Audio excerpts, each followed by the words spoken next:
தமிழ்நாட்டுக்கு இதில் பாதிப்புகள் ஏற்படும் என்று சொன்னால் இந்தியாவே திரும்பி பார்க்கின்ற அளவுக்கு எங்களுடைய மக்களுடைய போராட்டங்கள் நடைபெறும். தமிழ்நாட்டை பாதிக்கிற மாதிரியோ வட மாநிலங்களுக்கு அரசியல் வலிமையை மேலும் வாரி வழங்குற மாதிரியோ ஏதாவது நடந்தால் தமிழ்நாட்டில் இருக்க நாங்கள்லாம் பார்த்துட்டு சும்மா இருக்க மாட்டோம். தமிழ்நாடு ஸ்தம்பிக்கும். தமிழ்நாடு தனது எதிர்ப்பை கடுமையாக காட்டும். ஒவ்வொரு குடும்பமும் தெருவில் உட்காருவோம். தமிழ்நாடு முதலமைச்சராக இருக்கிற என்னுடைய தலைமையிலேயே மிகப்பெரிய போராட்டம் நடத்துவோம். நீங்கள் இதுவரை பார்க்காத தமிழ்நாட்டை பார்க்க வேண்டியிருக்கும். நான் உங்களை எச்சரிக்கிறேன். நீங்கள் அதை மிரட்டல் நினைச்சாலும் எங்களுக்கு கவலை இல்லை. பதில் சொல்ல வேண்டிய இடத்தில் இருக்கக்கூடியவர்கள் பதில் சொல்லாம இங்க அண்ணாமலை என்ன செய்யறாரு? இது யாருக்கும் எதிரானது இல்லை. நேரடியாக ஒரு மாநிலத்தையும் 50% உயர்த்துகின்றோம் என்று முதல் கட்டமாக நமக்கு தெரிய வந்திருக்கிறது. இன்னும் பாராளுமன்றத்தில் அதிகாரப்பூர்வமாக நம்முடைய தலைவர்கள் சொல்லுவாங்க. அன்பார்ந்த சகோதர சகோதரிகளே, இன்றைய தினம் நாம் பார்க்க இருக்கின்ற செய்தி என்னவென்றால் தொகுதி மறுவரையறை. நம்மளுடைய தமிழக முதல்வர் இது சம்பந்தமான செய்தியை சொல்லியிருக்கின்றார்கள். இதில் மக்களுக்கு எழக்கூடிய பல்வேறு கேள்விகளும் இருக்கின்றது. தற்போது நாம் இருக்கின்ற இந்த நிலை தமிழ்நாடு உட்பட மேற்கு வங்கம் உட்பட இந்த மாநிலங்களில் தேர்தல் மிக விரைவில் நடைபெற இருக்கக்கூடிய இந்த சந்தர்ப்பத்தில் வருகின்ற 16ஆம் தேதி நாடாளுமன்ற சிறப்பு கூட்டத்தொடர் நடைபெற இருக்கிறது. இதுல இந்த தொகுதி மறுவரை குறித்து சிறப்பு சட்டம் குறித்து பேசப்பட இருக்கிறது என்று தகவல் வெளியாகி இருக்கிறது. இந்த தகவல் வந்த மாத்திரத்திலேயே ஆரம்பத்திலேயே மக்கள் எழுப்பிய கேள்விகள் தற்போது தேர்தல் நடந்து கொண்டிருக்கக்கூடிய இந்த சந்தர்ப்பத்தில் அதை நோக்கி அரசியல் கட்சிகள் எல்லாம் அதனுடைய வேலைகளில் ஈடுபட்டு கொண்டிருக்கக்கூடிய இந்த நேரத்தில் ஏன் அவசரமாக ஒன்றிய அரசாங்கம் இந்த கூட்டத்தொடரை வைக்க வேண்டும், அதிலும் குறிப்பாக இந்த தொகுதி மறுவரையை குறித்து ஏன் பேச வேண்டும் என்று கேள்வி எழுப்பியிருக்கிறார்கள். அப்போ அது குறித்து தான் முதல்வர் அவங்க சொல்லும்போது என்ன சொல்றாங்க அப்படின்னா, அதாவது வலுக்கட்டாயமாக கூட்டக்கூடிய ஒரு தொடராக இருக்கிறது.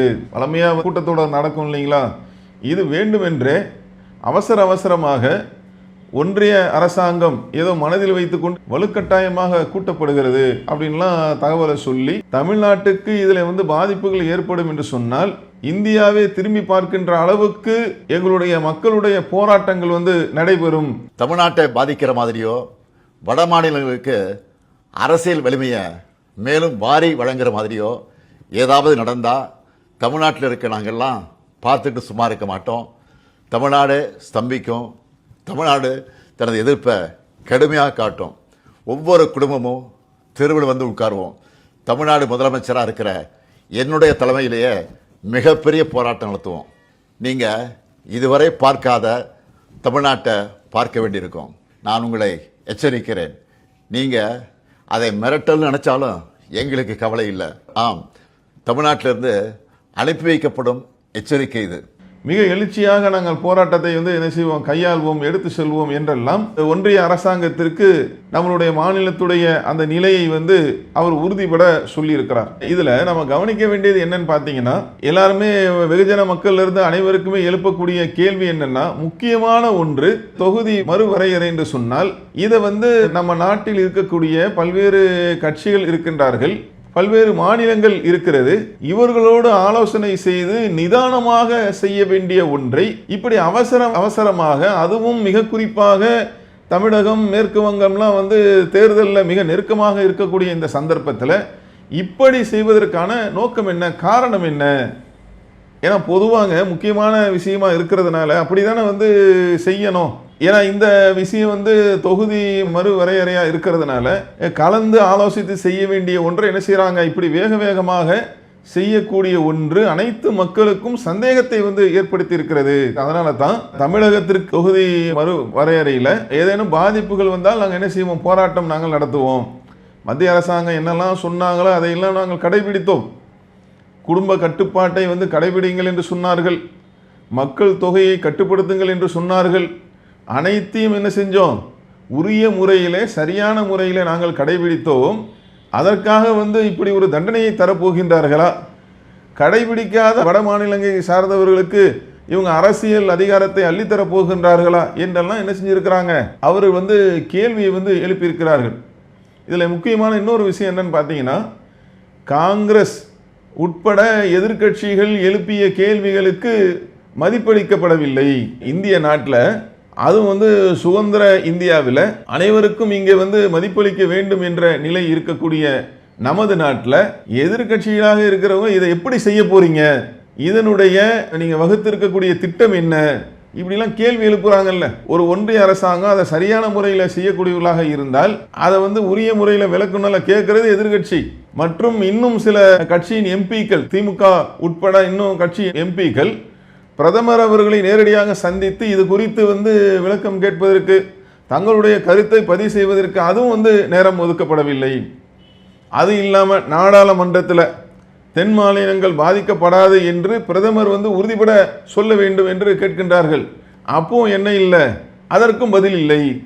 இப்படி எந்த ஒன்றுக்கும் பதில் சொல்லாமல் இப்படி அவசரமாக தேர்தல் காலத்தில் இவர்கள் செய்யக்கூடிய ஒன்று, பொதுமக்கள்லேருந்து அரசியல்வாதிகள்லேருந்து மாநிலங்களை ஆளக்கூடிய முதல்வர்லேருந்து அனைவருக்குமே வந்து ஒரு சந்தேகத்தை ஏற்படுத்தக்கூடிய விதமாகத்தான் இவங்களுடைய செயல்பாடு என்பது அமைந்திருக்கிறது. அப்போ அதனால தான் முதலமைச்சர் என்ன சொல்றாரு அப்படின்னா, பார்லிமெண்ட்ல நடக்கக்கூடிய அந்த கூட்டத்தொடரில் எங்களுடைய எம்பிக்கள் பங்கேற்பாங்க, ஆனால் அதுல தமிழ்நாட்டுக்கு பாதிப்பு ஏற்படும் என்று சொன்னால், வட மாநிலங்களுக்கு வந்து அரசியல் அதிகாரத்தை அள்ளி குடிக்க முற்படுவார்கள் என்று சொன்னால், தமிழக மக்களை ஒன்று திரட்டி நாங்கள் வந்து களத்தில் இறங்குவோம். ஏன்னா இதை வந்து இந்த தேர்தல் நேரம் எல்லாருமே வந்து தேர்தலில் தான் வந்து கவனம் செலுத்தி கொண்டு இருப்பார்கள்.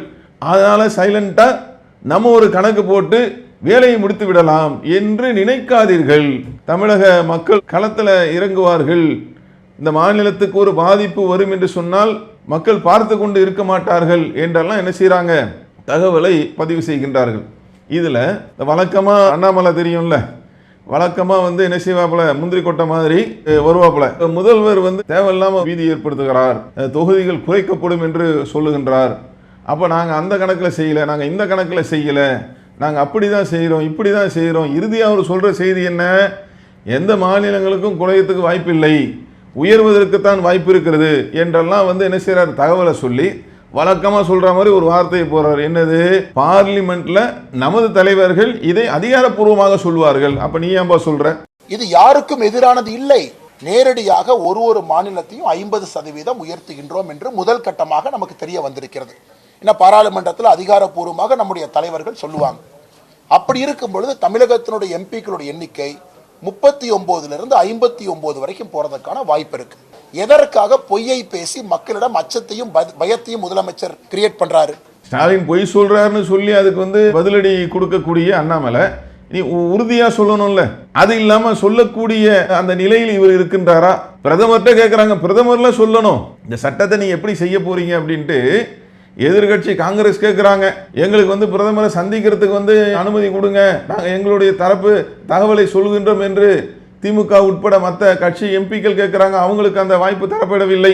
அதே போல நீங்கள் நாடாளுமன்றத்தில் உறுதிபட சொல்லுங்கள், தென் மாநிலங்களுக்கு பாதிப்பில்லை, குறிப்பாக தமிழ்நாட்டுக்கு பாதிப்பில்லை என்று சொல்லுங்கள் என்று கேட்கின்றார்கள். அதற்கு பதில் இல்லை. எந்த ஒன்றையும் காது கொடுத்து கேட்காம பதில் சொல்ல வேண்டிய இடத்தில் இருக்கக்கூடியவர்கள் பதில் சொல்லாம இங்க அண்ணாமலை என்ன செய்யறாரு, அவர் இறங்கி வழக்கமாக அதான் உருப்படியா வந்து சொல்றாரா, இதெல்லாம் வந்து நாங்கள் பேசிட்டோம், டெல்லி பேசிட்டோம், என்ன வந்து சொல்லியிருக்காங்க, இதுதான் அஃபீஷியலான தகவல், இதுதான் அதிகாரப்பூர்வமான தகவல் அப்படின்னு சொல்ல முடியுதா? வார்த்தையில் என்ன செய்யறாரு, விளையாடுறார். எல்லாம் சொல்றதை சொல்லிட்டு அதிகமாகிறதுக்கு தான் வாய்ப்பு இருக்கிறது. ஆனால் இதை வந்து பார்லிமெண்ட்ல நமது தலைவர்கள் தான் என்ன செய்வாங்க, அதிகாரப்பூர்வமாக சொல்லுவாங்கன்னா இவர் ஏன் சொல்லணும்? அப்போ இவங்களுடைய இந்த செயல்பாடு எப்படி இருக்கிறது? இவருடைய நோக்கம் என்பது என்னன்னு பார்த்தீங்கன்னா, முதல்வர் ஒன்று சொல்லிட்டாரு, அதுக்கு வந்து என்ன செய்யணும், பதிலடி கொடுக்கணும் என்பதுதான் இருக்கிறது தவிர இவர் ஒரு தெளிவாக வந்து என்ன செய்ய மாட்டாரு, சொல்ல மாட்டார். அது சொல்ல வேண்டிய அந்த நிலையும் வந்து பொறுப்பும் இவருக்கு இல்லை. யார் வந்து சொல்லணுமோ அந்த இடத்துல வந்து கேள்வி கேட்கப்படுகிறது, அவங்க என்ன செய்ய மாட்டாங்க, சொல்ல மாட்டாங்க. இவர் என்ன சொல்றாரு, மாநிலங்களில் சேர்ந்தவர்களுக்கு நீங்கள் வந்து இது மாதிரிலாம் மக்களெல்லாம் வச்சு போராட்டம்லாம் நடத்துவோம்லாம் நீங்கள் வந்து மிரட்டாதீங்க, நீ ஆலோசனை சொல்றதுக்கான வாய்ப்புகள் இருக்குது. எந்த ஆலோசனையை கேட்டாங்க? ஒன்றிய அரசாங்கம் இது சம்பந்தமாக எந்த ஆலோசனையை கேட்டாங்க? ஏங்க இந்த நேரத்தில் தேர்தல் நேரத்தில் ஏங்க நடத்துறீங்க, இந்த நேரத்தில் வந்து நடத்தணுமா? அதற்கு பதில் இல்லை. தென் மாநிலங்கள்லாம் பாதிக்கப்படக்கூடாதுங்க. இப்போ இவர் அண்ணாமலை சொல்றது உண்மையாக இருந்தால் அவங்க சொல்லட்டும், இல்லை நீங்கள் வந்து மக்கள் வந்து கவலைப்பட வேண்டாம், நாங்கள் வந்து அதற்குரிய நபர்கள் அவங்க சொல்லணும். இது வந்து என்ன இல்லைன்னா எந்த இடத்துலையும் எந்த மாநிலத்திற்கும் மிக குறிப்பாக தமிழகத்திற்கு எம்பிக்களுடைய அந்த எண்ணிக்கை அந்த இடத்திற்கான எண்ணிக்கை குறைவதற்கான வாய்ப்பு இல்லை, நாங்கள் அதிகரிக்கத்தான் இதை செய்கின்றோம் சொல்லட்டும். அப்ப எந்த ஒன்றையும் வந்து மிக தெளிவாக வந்து விளக்காமல் அது இந்த தேர்தல் காலகட்டத்தில் மிக அவசரமாக இவங்க வந்து இந்த கூட்டத்தொடரை கூட்டி இந்த தொகுதி மறு வரையறையை பற்றி பேச வேண்டும், அதற்காக வந்து பேச வேண்டும் என்றெல்லாம் வந்து செய்யக்கூடியது, செய்ய முயலக்கூடியது, இவங்க வர ஸ்டைல் வந்து மக்களுக்கு சந்தேகத்தை ஏற்படுத்தக்கூடிய ஒன்றாகத்தான் இருக்கிறது. தெளிவுபடுத்தல, தெளிவுபடுத்தி இப்படி தாங்க நடக்க போகுது, நாங்கள் மக்களுடைய நன்மைக்காக தாங்க செய்கிறோம், மக்களுடைய நன்மைக்காக செய்யக்கூடியவர்கள், எந்த மாநிலத்திற்கும் பாதிப்பு இல்லை என்று சொல்லக்கூடியவர்கள் ஏன் மறைச்சு செய்யணும்? அது தெளிவுபடுத்தி செய்யலாம்ல. இது என்ன நடக்க போகுதுன்னு தெரியலையே. முதல்வரே வந்து என்ன சொல்றாருன்னா, எப்படி பண்ண போறாங்கன்னு தெரியல, என்ன பண்ண போறாங்கன்னு தெரியல. பாதிப்பு ஏற்பட்டால் தமிழ்நாடு என்ன செய்யும்? போராடும். தமிழக மக்கள் வந்து போராடுவார்கள், போராட்டத்தில் இருப்பார்கள். இந்த மாநிலத்திற்கு பாதிப்பு வந்தது என்று சொன்னால் அதை பார்த்து கொண்டு இருக்க மாட்டார்கள், அப்படிதான் சொல்றாங்க. ஒரு தெளிவுபடுத்தாம என்னென்ன புரியாம, அப்ப இவருடைய நோக்கம் வந்து சரியானதாக இருந்தால் அது தெளிவுபடுத்தல, மக்கள்லாம் சந்தோஷப்படுவாங்கல்ல, சரி கரெக்டாக செய்கிறாங்க, எல்லாருக்குமே வந்து வாய்ப்பளிக்க தான் செய்கிறாங்க, எல்லா மாநிலத்துடைய அந்த எம்பி எண்ணிக்கை வந்து அதிகரிக்க போகிறது, நம்ம நாட்டிற்கு வளம் சேர்க்க போகிறது அப்படின்னு வந்து எல்லாமே சந்தோஷப்படுவாங்கள்ல. அதற்கு வாய்ப்பு இல்லாமல் வந்து இவங்க மறைத்து அவசரமாக செய்யக்கூடிய நிலை என்பது சந்தேகத்தை எழுப்புகிறது. பொதுவாக பாஜக அப்படின்னாலே வந்து நம்ம எல்லாருக்குமே தெரிஞ்ச ஒன்று தான், ஒரு நேர்மையற்ற ஒரு சரியில்லாத அந்த மாதிரி தான் என்ன செஞ்சிட்ருக்கிறாங்க. அவங்களுடைய போக்கு என்பது அது மாதிரி தான் இருக்கிறது. நம்ம எல்லா வட மாநிலங்கள் அங்கே பார்க்குறது, அவங்க வந்து போய் ஆட்சியை பிடிக்கிறது, எம்எல்ஏக்களை வந்து குதிரை பேரம் பேசி வந்து வாங்கிறது எல்லாமே நீங்கள் எடுத்து பார்த்தீங்கன்னா ஒரு ஜனநாயக முறைப்படி இல்லாமல் ஜனநாயகத்தை படுகொலை செய்யக்கூடிய, குழி தோண்டி புதைக்கக்கூடிய ஒரு வேலையைத்தான் இவங்க என்ன செய்கிறாங்க, செய்து கொண்டு இருக்கிறார்கள்.